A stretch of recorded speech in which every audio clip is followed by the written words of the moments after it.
Hello, Master Manifestors. Welcome back to MethodMuse, where we talk about science based manifestation methods and concepts. Today, I'm going a little off the beaten path with a movie that goes way off the beaten path The Passenger 2023 with Kyle Gallner from Smile 2, Jennifer's Body, Johnny Berchtold. I have no idea who he is. Uh, Liz Weil. I don't know who a lot of these actors are. This is a B movie, I think. It's a little bit under budget. An amazingly smart movie though, and I loved it. I love horror movies. I love anything that challenges the status quo so that I can look a little bit deeper into the nature of humanity. And I think this movie is a little bit extreme version of that sort of trope. Like it goes a little bit overboard, but it shows the intensity of the human experience. And I really think, as any kind of manifester, whether you're trying to master it, whether you're just trying to do one or two things, whether you're trying to live it as a lifestyle, whether you're trying to understand it, this is where it is at. Because manifestation is nothing. Being a human being is where it's at. That's where the understanding is. Everything that you manifest really comes kind of from understanding yourself better, accepting yourself better, having more awareness. So, not a single one of these characters is highly aware, but yet they are all very good at exposing the different ways we handle trauma.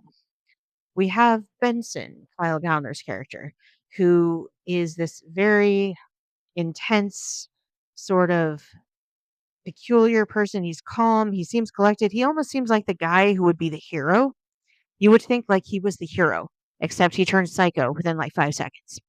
Like within 5 seconds, he's killed like a lot of people. Like, really, don't watch this movie if you don't like gore because there's a lot of it. But the way that it is written is not about the gore. It's like the gore is the side effect, and it's showing the more extreme version of their internal processes and how these things come to pass, right? So we don't get Benson's whole story, but we get generally that he's had a lot of trauma, that he might be maybe an ex-convict or something like that.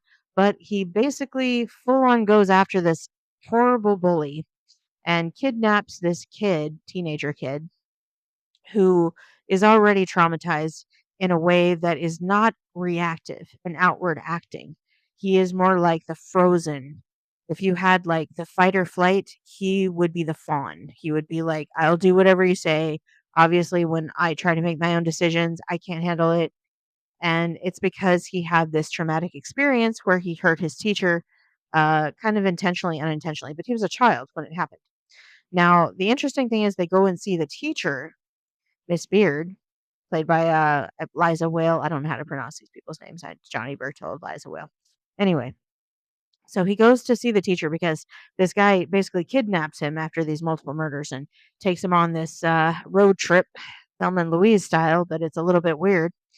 And it's like down memory lane, like, hey, why did your girlfriend break up with you? Hey, why don't you go say you're sorry to her teacher? And it's obvious that Benson is trying to figure it out himself, but he's so far gone down trauma road, but he just can't figure his way back. And he's like trying to, you know, use these delusions of being like this big brother type, almost fatherly big brother type to Randy, who is the Johnny Berthold's character, the one who's like basically like this guy who just can't assert himself because he's so afraid if he uses any kind of power that he's going to go overboard and hurt somebody really badly like he did before. So he just basically shut down. Now, the teacher who was hurt by him, I thought this was the most amazing scene because she was just so open and honest and so, understanding. But also, there is an edge to that too. It's a double edged sword because she was saying, yeah, it sucks. I got divorced. I had all these things happen. I lost my eye. Lots of things happened to her because of this child. But she was like, it takes a lot of energy to hate a 7-year-old. I loved that line. I was like, "Oh my gosh, this is truth. This is what truth is." Because it takes so much energy to remain in the trauma cycles. And it's hard to find acceptance and to realize that there's just a system interacting with a system, but everything that has happened is emergent properties, that it wasn't personal, even though it was personal to us, to you, to our feelings, to our nature, to our needs. Yeah, it's personal, but as a system, it is not personal. It is cause and effect. It is the motion of a train that can't stop. But the way that the characters handle it, each one had this specific trauma, but they all handled it a little bit differently. And I thought that this movie is so smart. This is The Passenger 2023, just to remind you. It's a horror drama and it's just beautiful. I loved the way it was written. The writing is so smart. I could not figure out what was gonna happen in the movie, and I'm usually very good about that. Like, I usually figure out what's gonna happen in a movie. I'm like, "Yeah, this person's gonna do this and this." No, I had no idea how everything was gonna go down, and it just really it was surprising and intense and emotional in just the right ways. So I really loved this movie. Now, talking about this from a level of manifestation, let's say that this Benson character, this way intense, has gone off on a killing spree, lost his mind character, right? He's basically manifested his worst nightmare.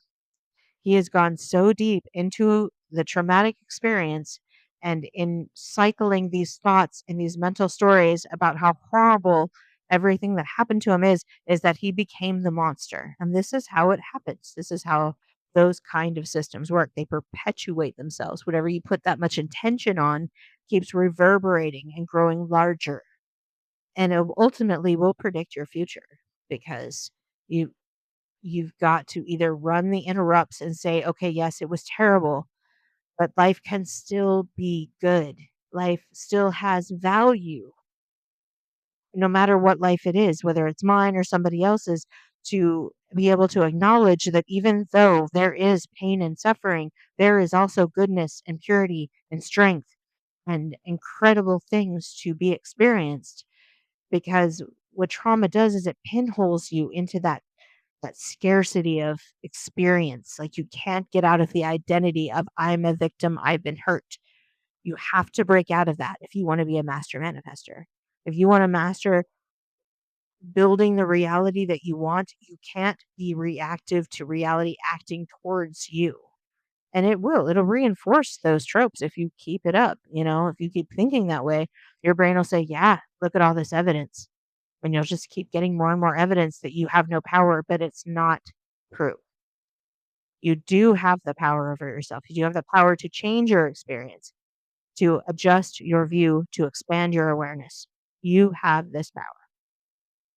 So I just really enjoyed this movie. So I decided to, you know, just trip trap into unknown territory and try some manifesting movie reviews. So I hope you enjoyed this video. Please like and subscribe and sign up for the MethodMuse newsletter in the description below.